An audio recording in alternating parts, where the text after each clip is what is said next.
Hello, and welcome to the Feeling Good podcast, where you can learn powerful techniques to change the way you feel.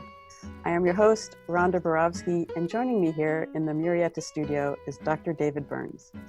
Dr. David Burns is a pioneer in the development of cognitive behavioral therapy and the creator of the new team therapy. He is the author of Feeling Good, which has sold over 5 million copies in the United States and has been translated into over 30 languages. David is currently an emeritus adjunct professor of clinical psychiatry at Stanford University School of Medicine. Hello, Rhonda. Hello, David. Such a calm way. How'd you like that short, ordinary one? Yeah, very calm. I like it. I don't know why it still made me laugh. And welcome, everyone. This is episode 213. And David, your book has been out for about a month now. And I thought it would be really interesting if we could, your new book, Feeling Great, has been out for about a month. And I thought it would be really fun if we could compare your book, Feeling Great, and we don't talk about one of your books very much, the Feeling Good Handbook and your first book, Feeling Good. So comparing the new book, Feeling Great, to your other books, Feeling Good and Feeling Good Handbook.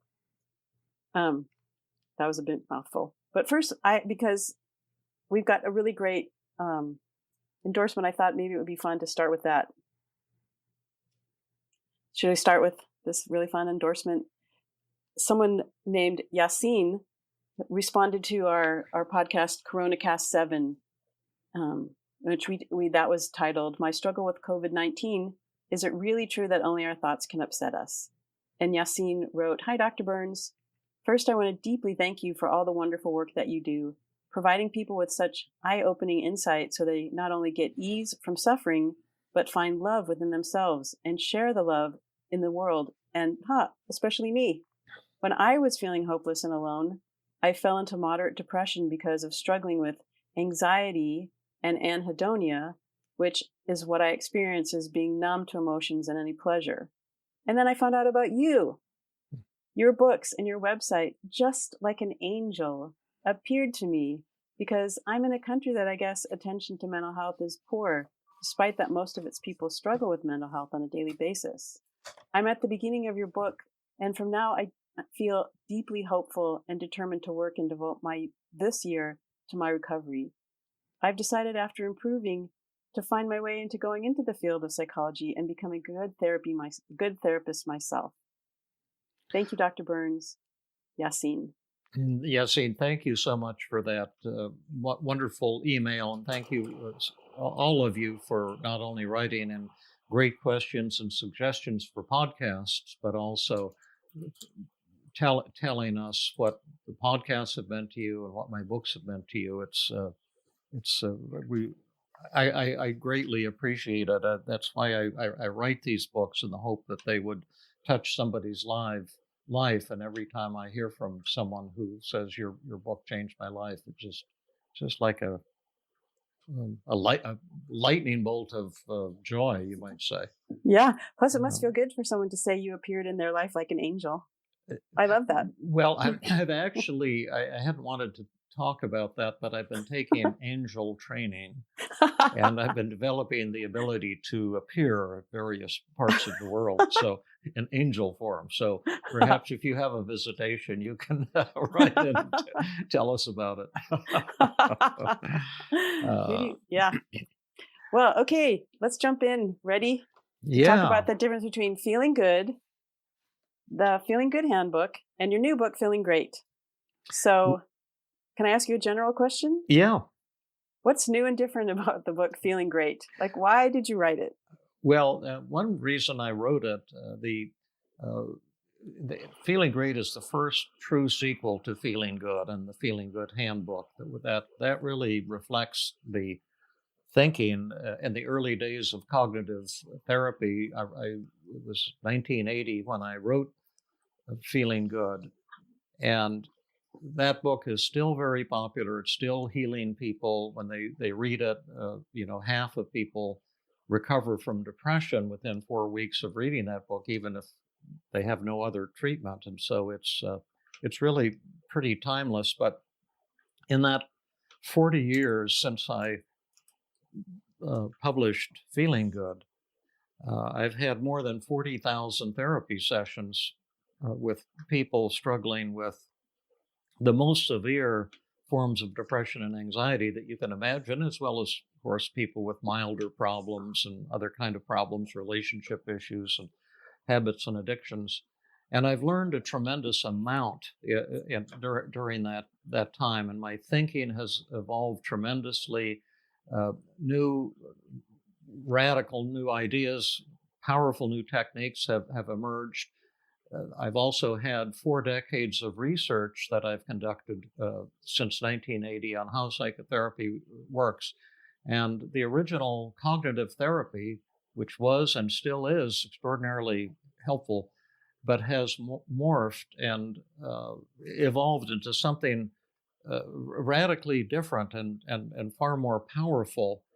Although the new book, Feeling Great, still includes many of those proven tremendous techniques I had in Feeling Good and the latest refinements, but there's also many new ideas, many new techniques which have made ultra rapid recovery, ultra rapid treatment for depression and anxiety possible for the first time. And I'm just so excited about all the new things that have evolved in the past 10, 15 years.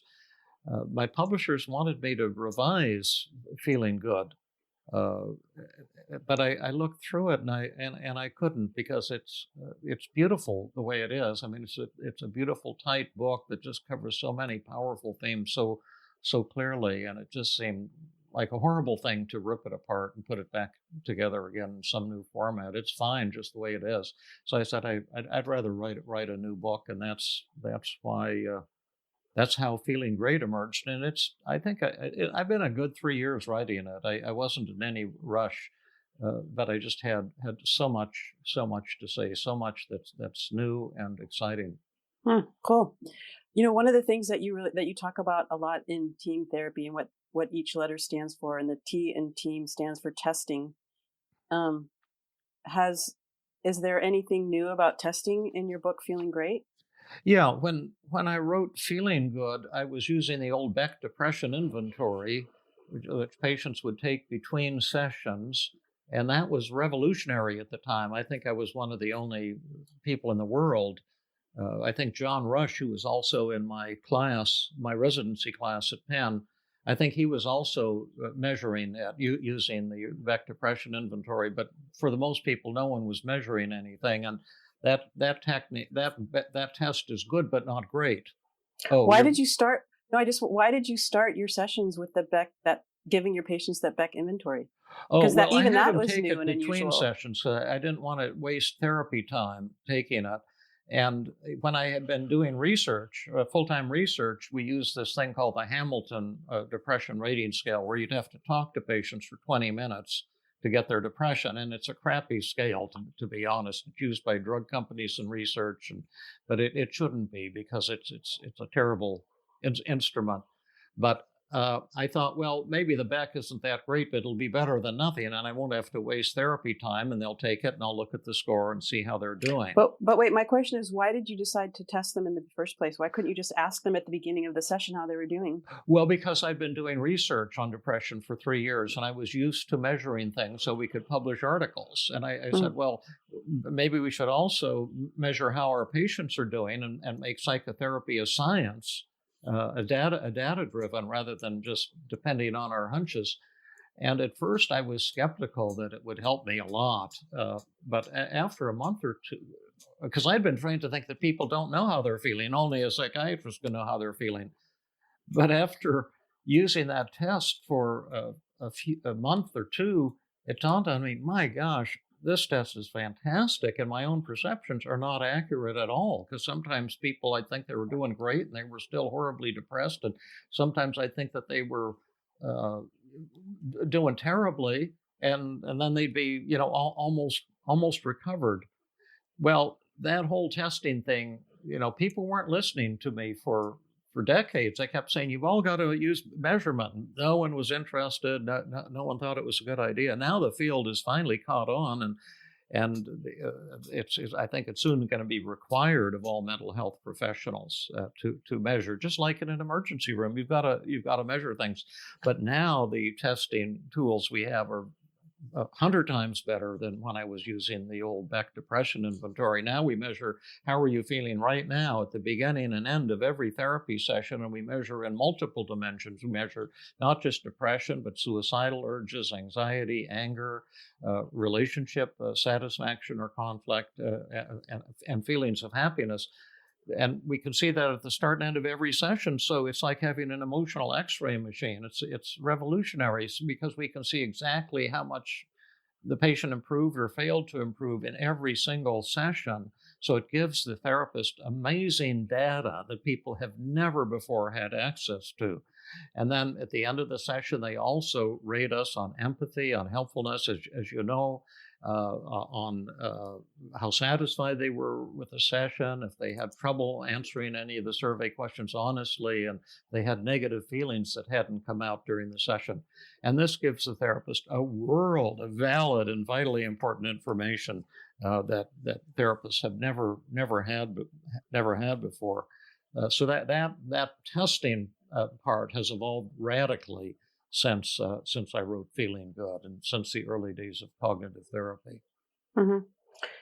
Can you say a little bit about the empathy part of team therapy, and how is that described differently between the feeling good and feeling great? Well, the patients measure empathy at the end of every session. They rate the therapist.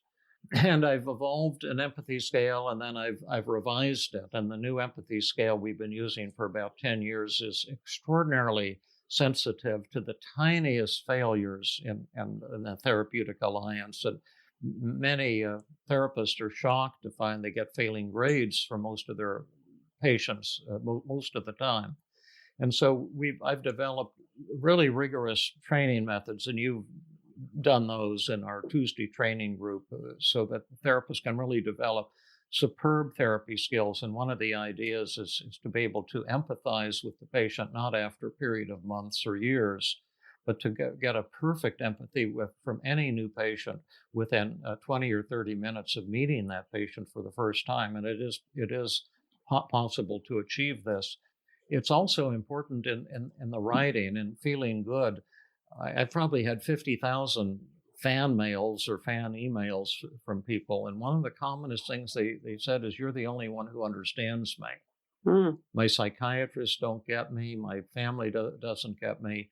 And I realized that you can actually have great empathy as an author, even though in a way you've never met the person, but I'm developing a personal relationship with the reader. And I've tried to do that in Feeling Great too, to show awareness of the horrible pain that depression is, and while at the same time instilling hope that not only recovery is possible, but with the new Feeling Great, the new team therapy, often recovery that's incredibly rapid. I might also say that in the empathy, another thing that has evolved in team therapy is that there are actually 4 deaths of the therapist's ego in team therapy. The Buddha, 2,500 years, talked about the great death, but there's actually 4 great deaths.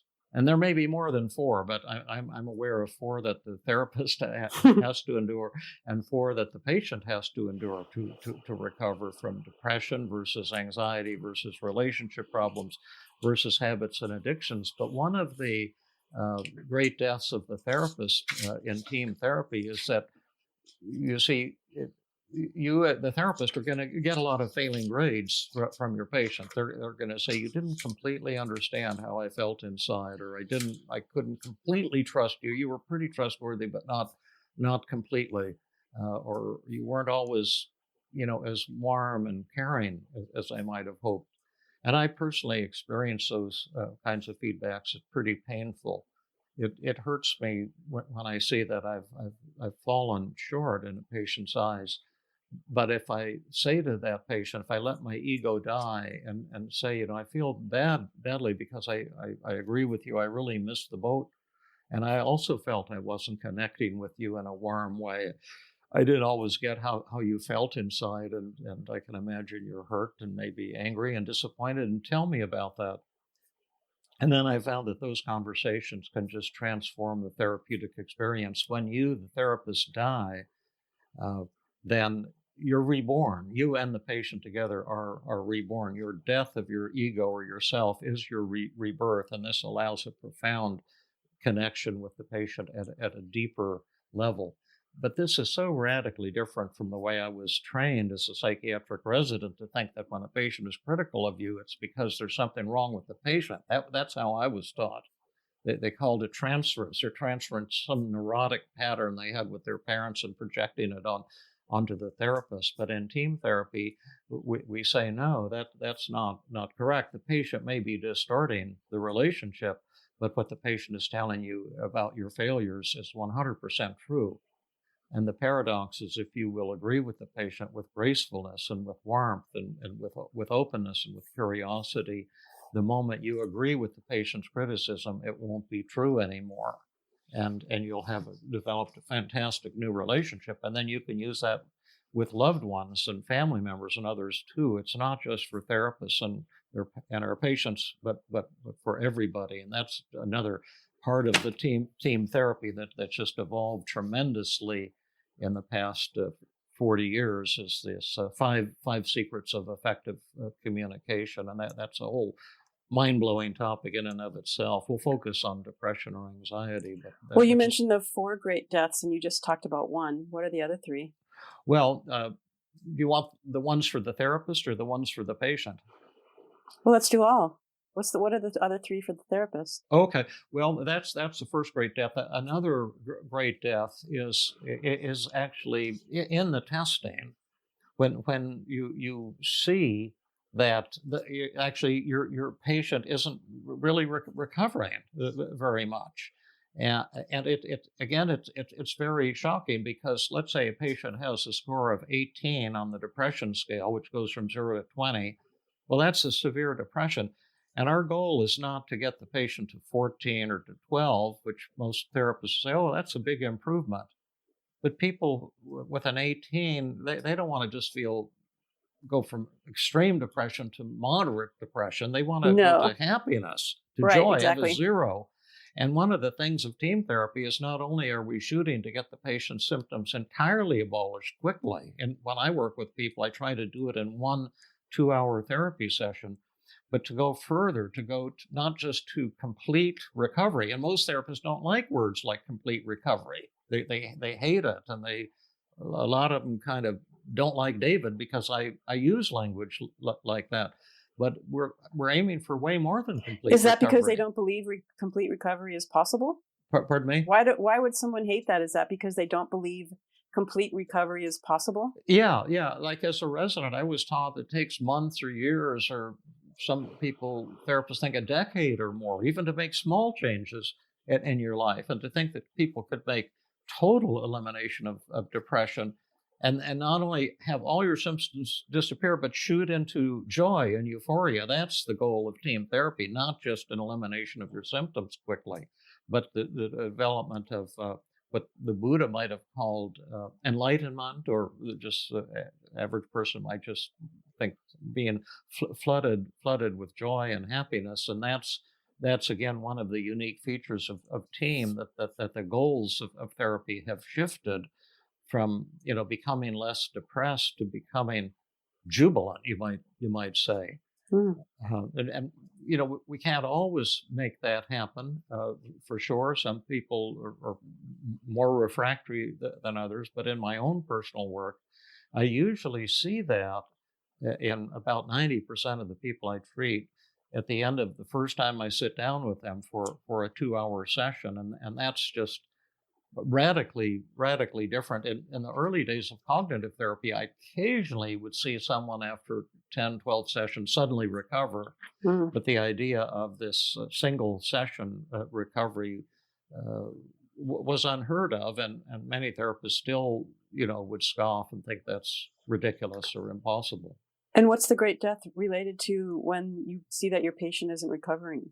Well, it's you have to face the fact that your skills aren't very good, and that's the death of the therapist competent ego, to the idea that you're an expert, that you belong to a school of therapy which is correct, and that you're doing wonderful work with people. And when you start measuring things, you're probably going to see that that's not true, and it can be painful. But if you're willing to experience that pain, then you can say to your patient, "Wow, we are kind of stuck here, and I haven't been very helpful to you.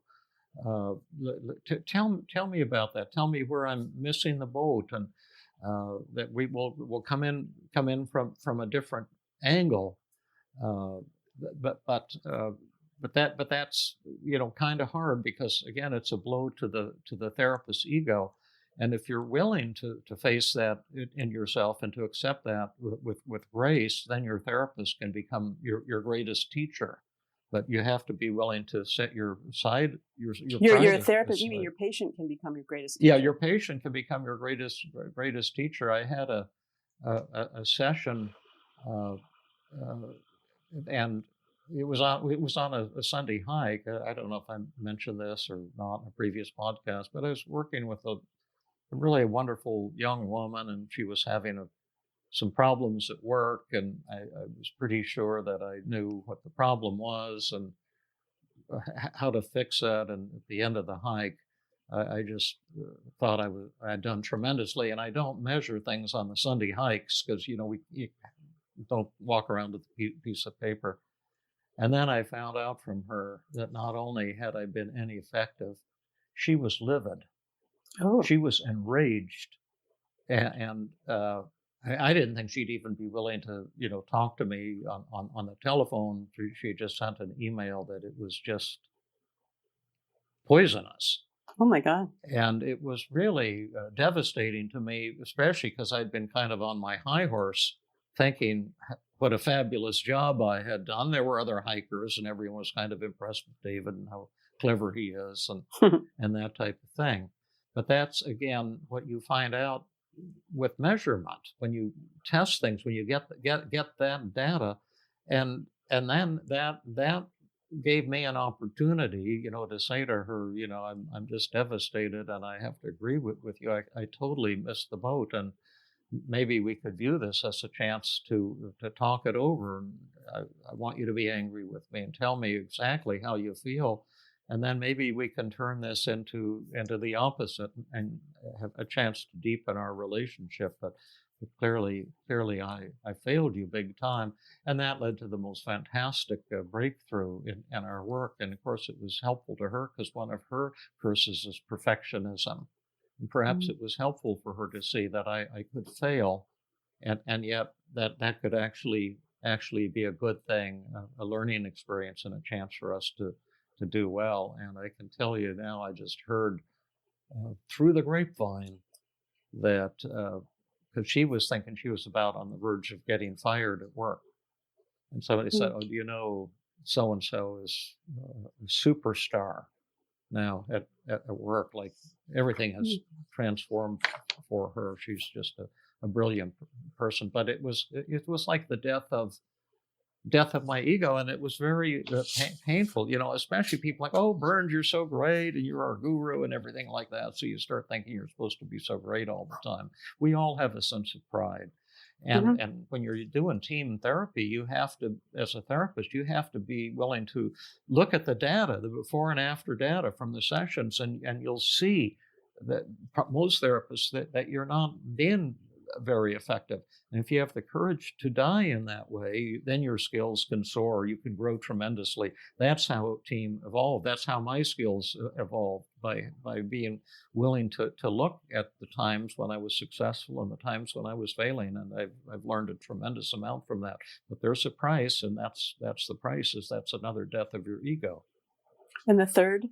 The third is your helpful self. You see, that's the A of team therapy, the assessment of resistance, where you, instead of trying to help the patient, you have to become the patient's subconscious resistance, and see all the reasons that the patient is fighting change, fighting recovery, and see it from the patient's point of view. And the odd thing is, the very moment you see why the patient really shouldn't recover, and why his or her therapy really, his or her symptoms of depression and rage and anxiety and shame and all of that really are beautiful and awesome things, at the very moment you sell the patient on not changing, in that instant their resistance will disappear, and it'll be real easy to complete the treatment, often within 10 or 15 minutes.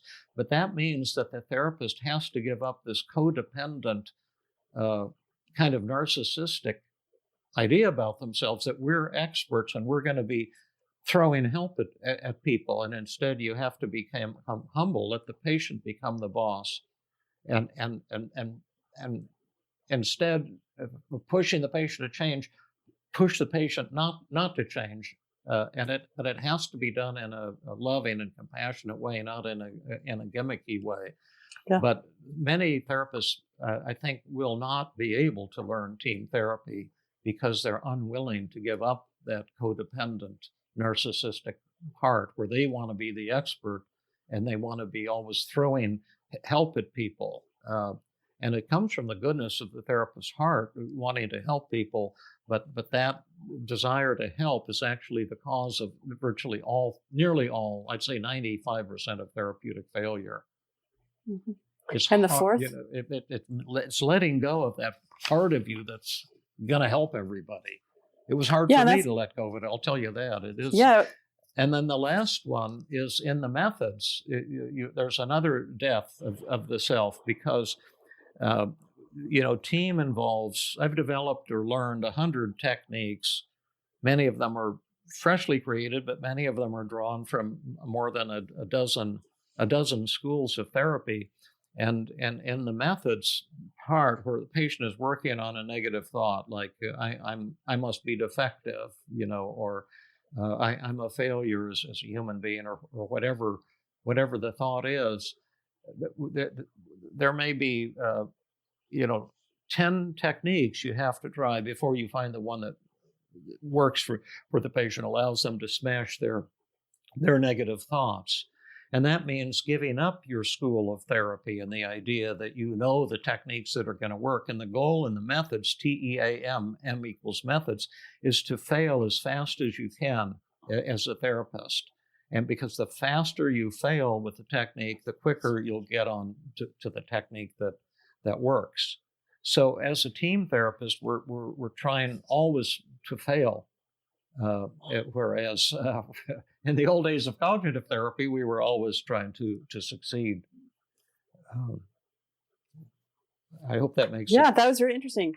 And would it be reasonable to ask you what the 4 deaths are for the patient? Yeah, that's maybe even more interesting. In depression, it's the death of the special self. The most depression results from the idea that I'm not good enough, and from the idea I should be better than I am. And then we beat up on ourselves when we fail or fall short. And there's this tremendous inner dialogue, cruel things that we say to ourselves. I'm a loser. A patient was telling me I was defective when I was born. My mind is weak and defective. I'm a weirdo. Just horrible ways that we beat up on ourselves because we think we're not as good as we're supposed to be. And in team, we're going not only for recovery from depression, but enlightenment. And what enlightenment is a radical self-acceptance. I've often said that accepting yourself is the greatest change a human being can make. That's a paradox, accepting yourself. And you see, I've had to accept myself as pretty screwed up. I fail all the time, every day, in all kinds of ways. And sometimes I'm insensitive to people and hurt their feelings, and that just kills me when I make that mistake. And sometimes I'm forgetful, and sometimes I come on too strong. And the older I get, the more I'm aware that of all of my flaws, and accepting that you're kind of screwed up that's the key to enlightenment. But that's the death of the self, because we don't want to accept our ordinariness. My colleague Jill Levitt, who you know and who teaches, with the two of us at the Tuesday group, said, a lot of people don't want to accept the fact that they're just below average shits. Like you and me. She did not say it that we way. Laughed, and I knew what she meant. But that is kind of the goal for most of us, to accept our below averageness. Yeah. But it's a paradox, and until you've grasped it, it just seems terrifying to figure out that you're really not so good after all. How could that be good? But that's actually enlightenment. That's where profound joy comes. The death of the self is really the celebration of life. It's like going to a party, not like going to a funeral. Mm. And the second one, death for the patient? Well, that's the anxious self. That all anxiety is because you're avoiding something that you're afraid of. And one of the many keys, but a crucial one in the treatment of all anxiety, is to confront the thing that you fear the most and surrender to it. Let the monster kill you. Let the monster take you. Stop running away. And the moment you do that, you'll become enlightened, because you'll discover that the monster has no teeth. But it's very terrifying for humans, and that's the whole basis of Buddhism, that we have to go through endless reincarnations because we keep running away from the monster. But when you finally decide to confront the monster, to let the monster do his or her work and devour you, then you discover the monster has no teeth, and you go into a kind of laughing enlightenment. And then you don't have to go through the death-life cycle anymore. You go into a kind of nirvana, Buddhist heaven type of thing. Mm. And that's the second death of the ego is involved. That's involved in, it always will be involved in recovery from any form of anxiety. And the third? The third is the worst, I think. It's the suckiest for me. When we have relationship problems, 90% of the time or 80% of the time, we say it's the other person's fault. I'm the victim here.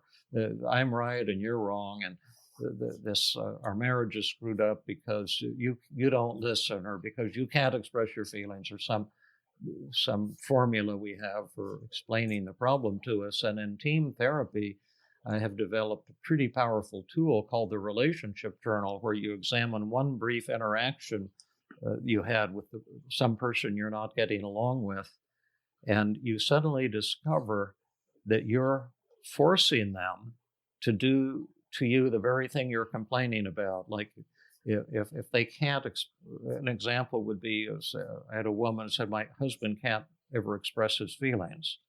And I said, well, tell me one thing he said and exactly what you said next.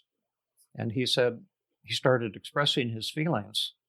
And then she started biting him and telling him to shut up and you're wrong and that type of thing. And she discovered that every time her husband tried to express his feelings, she jumped on him. And so she was forcing him not to express his feelings. And she'd been doing this for 35 years. And she had to face the fact that she had a lonely marriage, that it was really her creation. You see, the interpersonal enlightenment is realizing that we create our own interpersonal reality at every moment of every day, but that's very painful to see that you're the cause of a problem you're having with a loved one or someone you care about or a colleague. It hurts tremendously. It's humiliating and it's shocking. It is shocking. Yeah, it is. But if you're willing to endure that death, then you have the power to transform that troubled relationship and to do so very, very quickly. But it can't be a gimmick. It can't be formulas that, like the 5 secrets of effective communication, has to come from the heart. And you have to see that you really were causing the problem. And it can be hard to see it at first, and most of us don't want to see it because it's so incredibly painful.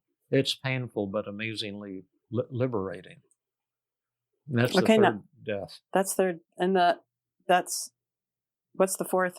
That's in habits and addictions. That's the death of the craving, entitled, pleasure-seeking self.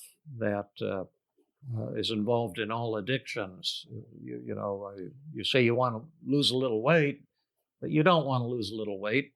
You want to be thin and attractive, but what you want to do is eat, and whatever you want to eat, whenever you want to eat it, and you want to watch TV instead of exercising, and it's the death of that self that you think, oh, I need this drink, I need this gooey sweet yummy food, and I'm entitled to it too, and that self has to die in the recovery from any addiction. Well, this is just the tip of the iceberg on the differences between feeling good and feeling great. That was really interesting, and I don't think you've talked about that on a podcast before. One of the things that's different in the team therapy than in regular talk therapy is the idea that the patient is accountable for their participation in their work, and that you have part of that is having them to do homework in between sessions. Yeah. Can you talk about how that became a part of team therapy? Yeah, that evolved actually after I published Feeling Good, but I started noticing in my research that the people who recovered in the treatment of depression were pretty much the ones that did at least some consistent homework between sessions, and the ones who didn't do homework actually rarely or never recovered. And I published that finding in a top psychology journal, Journal of Consulting and Clinical Psychology, and also have been looking at this concept of willingness. And I developed a brief willingness scale. It essentially says to patients at the start of therapy, how willing would you be to do psychotherapy homework between sessions? And some people fight against that like crazy. They say, I forgot the homework. I'll try to do the homework. And for years, I kept trying to persuade patients to do their homework. And, I never once succeeded in getting a patient who wasn't doing homework to do their homework. We tried all kinds of things. Beck created techniques to get patients to do their homework. I tried all of them. They never worked. I tried techniques. They never worked. Albert Ellis had this technique that he said, would always work. You just make the patient give you $100 and you put it in an envelope and address it to the Grand Wizard of the Ku Klux Klan. Oh my God. And you put a letter in from the patient, continue the good work. This is to support, your wonderful efforts. And then you tell the patient, and you put a stamp on it, and it's all addressed.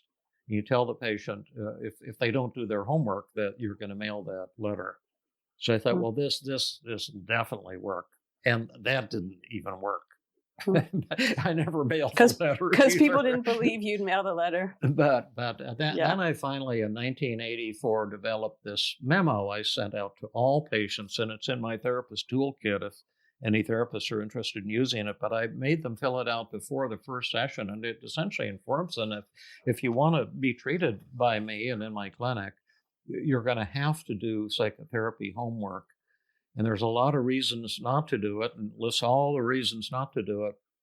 But then it really says that this is not negotiable. And then in 1984, I started using that memo and telling new patients, if you want me to work with you, you're going to have to do psychotherapy homework consistently, whether you're in the mood or not. And if this doesn't appeal to you, I say, God bless you. I support you 200%, but then I'm not the therapist you're looking for. This is not the clinic you're looking for. And there's a lot of people in the community who would love to treat you, people who, like yourself, don't believe in the value of psychotherapy homework. And I'm not trying to get rid of you. I hope you stay. But if you stay, be very clear that this is totally not negotiable. And if you want to go and try someone else, I say, God bless you. My door is always open to you. And if it doesn't work out and you want to come back in the future, I'd love to have you anytime. And I thought I'd lose most of my patients I call that the gentle ultimatum. But paradoxically, it seemed to make patients more committed to wanting to work with me and wanting to work in the home, in the clinic. And that's called dangling the carrot. I also said, now, if you do work with me, I have no doubt that I can show you how to make your depression not only improve, but probably disappear completely. And what a joy that would be. But everything was going to depend on whether or not you're willing to do the homework. And that was making patients accountable for the first time. And it just transformed my practice. It happened in the year 1984. And that's what really started to give the birth to team therapy. And then I also did it with anxious patients. You see, in the past, I tried to persuade them to confront their fears, to persuade somebody who's shy to smile and say hello to 10 strangers a day, and then they'd never get around to it. And then I finally, again, did the gentle ultimatum, dangling the carrot. Can I treat your social anxiety? Yes. Can I change your love life from rags to riches? Oh, absolutely. What a joy it would be to do that. And I have no doubt that we'll be successful. But here are the things I'm going to ask you to do. And if you're willing to do them, we've got a marriage made in heaven. And if you're at all reluctant, then I'm not the therapist you want to work with. And I'll even do them with you. I'll go out on the street with you, and we'll go up approaching strangers and talking to strangers. But you must be able to do these things that are terrifying to you, because although that's not the complete treatment, that's required for the treatment. So that was another way of making patients accountable. And the same with relationship problems. If you want me to work with you, you're going to have to agree to work entirely on changing yourself and examining your own role in the problem. And I can tell you it's going to hurt when you do that, and that type of thing. And this whole thing of making patients accountable was radically new and led to radically better outcomes, radically better retention of patients. But again, there's many therapists right now probably who are listening to this who scoff and who are violently opposed to this. I had a prominent Stanford therapist tell me in pretty disparaging terms recently that she met people where they are, meaning we can't make patients accountable. And it's like matter and antimatter. These are two completely different universes. It took me 7 years to have this dawn on me that I could make patients accountable. Patients needed to be made accountable, but most therapists are still trying to help, trying to persuade people, and are kind of intoxicated by what this shows about them. That's kind of wonderful. We meet people when but you're a mean old team therapist. And it's a radical departure from most schools of therapy. Cool. Oh, this has been a really interesting podcast. I like hearing about the deaths of the ego and the differences between what you've done before and what you're doing now and what feeling great is about. And it's been an evolution. When I was in college, I was fascinated by this philosopher Wittgenstein, and he wrote a book when he was a teenager that was considered the greatest book in the history of philosophy. He sent it to Bertrand Russell, whom he'd never met. He thought of philosophy as an affliction. And when he wrote that book, he was actually a prisoner of war in World War I. It was called Tractatus Logico-Philosophicus. And then when he was about 40, he met someone who had been a philosophy student at Cambridge or something like that, and said that some brilliant young economics student had found a loophole in his early book, and that was people were questioning its validity because Wittgenstein thought he had solved all the problems of philosophy, and it crushed him. And he went and applied to be an undergraduate at Oxford, I think, University. He said, well, I have to go and study philosophy again. But he wasn't aware that his book Bertrand Russell had been circulating it around Europe. And Bertrand Russell was telling people, I don't know who this guy is, but I think he's the greatest philosopher who ever lived. It's just a book that he had written when he was a teenager. And so when he applied, I think, at Oxford. Bertrand Russell was the department chairman, and they said this fellow is applying to be an undergraduate student at Oxford, and he wants to major in philosophy. Is this the young man you've been looking for? And it blew Bertrand Russell's mind, and he went and sat down with him and said, we can't admit you to Oxford University as an undergraduate. And Wittgenstein was really crushed and said, well, why not? I think I have an aptitude for philosophy. And Bertrand Russell said, it's because you're the greatest philosopher in the world.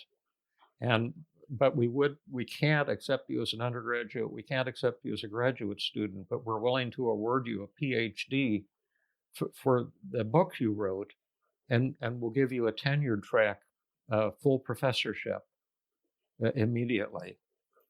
And poor Wittgenstein was so insecure. He said, but I have nothing to teach. My book was wrong. And finally, he agreed that he would take on a professorship. And Bertrand Russell said all he would have to do is just teach in his dormitory room once a week. He wouldn't even have to teach in a classroom. And then people came from all over Europe, the great philosophers from Europe, to meet the great Wittgenstein. And he would just have this weekly seminar. And over time, he developed a new approach that was radically different from the one he had as a young man. But he was so depressed that, he never dared to publish anything. And after he actually died as a homeless person in London. But they found this metal box with notes, and it was published as a book in 1950 called Philosophical Investigations. And it became widely thought of as the greatest book, once again, in the history of philosophy, that had the solutions to all the problems of philosophy, but it was exactly the opposite of the way he had started out. And I just always admired him so much, and I see a picture of him right up there. It just brings tears to my eyes, because he had, his contributions were so amazing, but he didn't realize it. And barely anyone could understand what he was saying because it was so simple. But I'm kind of proud of myself to have evolved in the last 40 years. And although I've retained much of the fantastic stuff that was and always will be fantastic of cognitive therapy, to have been able to bring in this new dimension of motivation and resistance that's made the therapy even more powerful. And I have to thank Wittgenstein too, because it was because of reading his book, Philosophical Investigations, my senior year in college, that I decided not to go on with philosophy, but ended up in psychiatry. But now, at the end of my career, I'm back kind of doing a lot of philosophy again, and always very inspired by Wittgenstein. I wish I could have known him and told him. I know most people couldn't understand what you were saying, but I got it, and you made a tremendous impact on my life. Well, that's a really beautiful story, and I can see in your eyes and hear in your voice how touched you are by Wittgenstein's life and his experiences. Every time I read that book, I just cry like a baby, because he was just so lonely, and he just, he was like the Buddha. Was the same thing. Almost nobody understood the Buddha when the Buddha was alive. For the same reason, what he was saying was just so basic. Only a few people understood him, of the thousands and hundreds of thousands who were thinking he was so great. It was the same problem with Wittgenstein. I can understand that very much on a personal level, because sometimes the simplest things people can't get it, and that's why I write books like Feeling Good and Feeling Great, to see if I can open up people's eyes to some of these mind-blowing ideas that can transform a person's life. That was so touching and moving. I wish I had a way to pull that back in without sounding like I'm cheerleading, but the difference between what you've described with Wittgenstein and yourself is that you can see the impact of the work that you've done on therapists and on patients. Yeah. And you can see the, I don't know what he wrote about because I haven't read him in Philosophical Investigations, but as we reading your books, it is radically changing people's lives in a complex way, but also in a really simple way. I mean, it's very simple to accept the fact that our symptoms are our greatest gifts. Yeah. And well, that's why I appreciate Rhonda and all of you who are listening, because it gives me a chance to share these ideas and to see that a lot of you are getting it. And that's why we read those wonderful emails at the start of every podcast from people who suddenly got it. And we're trying to think of ways of making that even more powerful through the Feeling Great app that I'm working on. I'm thinking that might be a strong tool. And as I was saying, we're hoping to have maybe start trying some workshops for the general public too, kind of like our Tuesday group, but for everyone rather than just a small group of therapists. Yeah. It's amazing when people grasp something they hadn't seen. Well, we got to stop talking. We went about 1/10 of the way through the list of the differences between feeling good and feeling great, but it's just so great to work with you, Rhonda. And I get emails every day saying how much people love you and how great you are. And, it's really a joy and a privilege to have this chance every week. Yes. No, I mean, that's how I feel. It's a joy and a privilege and a great honor to be here with you. And I'm really happy to know that you're not going to die homeless and that you're going to die loved and appreciated by the people who speak with you and read the things that you've written and email you. And you just sent me an email the other day, and I was just surprised to hear how you respond to all the emails that people send you, and you get you're talking about 10,000 emails. And I just, every podcast, I just love you more, and I appreciate everything you have to share to the world. Thank you, Rhonda, and thank you, everybody. And next week, tune in, and we'll have hopefully another cool podcast for you. Yes, thank you, everyone, for listening. This has been another episode of the Feeling Good podcast. For more information, visit Dr. Burns' website at feelinggood.com, where you will find the show notes for this episode under the podcast page. You will also find archives of previous episodes and many resources for therapists and non-therapists. We welcome your comments and questions. If you want to support the show, please share the podcast with people who might benefit from it. You could also go to iTunes and leave a 5-star rating. The theme music is Gypsy Jazz in Paris, 1935, composed and performed by Brett Van Donsel. I am your host, Rhonda Borowski. We hope you enjoyed this episode. I invite you to join us next time for another episode of the Feeling Good podcast.